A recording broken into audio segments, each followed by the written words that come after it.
അങ്ങനെ big Boss Malayalam season 7 ആരംഭിക്കാൻ പോവുകയാണ്. ഇന്ന് രാത്രി 7 മണിക്കായിരിക്കും തുടങ്ങുന്നത്.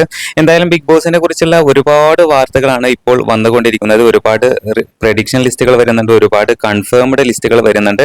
എന്തായാലും ഇന്ന് രാത്രിയോട് കൂടെ അതിനെല്ലാം തന്നെ വിരാമം കുറിക്കും.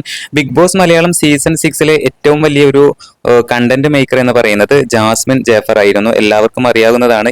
ബിഗ് ബോസിന് ഒരുപാട് കണ്ടന്റുകൾ ക്രിയേറ്റ് ചെയ്ത് കൊടുത്ത ഒരു മത്സരാർത്ഥിയായിരുന്നു ജാസ്മിൻ. എന്നാൽ ഇത്തവണ ബിഗ് ബോസ് സീസൺ 7ൽ രേണുസുതിയാകാനായിട്ടുള്ള സാധ്യത വളരെ കൂടുതലാണ്. അങ്ങനെയാണ് ഇപ്പോൾ സോഷ്യൽ മീഡിയയിൽ വാർത്തകൾ വരുന്നത്. സമീപകാലത്ത് ഏറ്റവും കൂടുതൽ വിവാദങ്ങൾക്ക് അല്ലെങ്കിൽ ഏറ്റവും കൂടുതൽ നെഗറ്റീവ് കമന്റുകൾ വരുന്നത് ഒരുപക്ഷെ രേണുസുതിക്കായിരിക്കും. ഒരുപക്ഷെ രേണുസുതിക്ക് നെഗറ്റീവ് കമന്റുകളോടൊന്നും രേണുസുതി കൂടുതലും പ്രതികരിക്കാത്ത ഒരാളാണ്.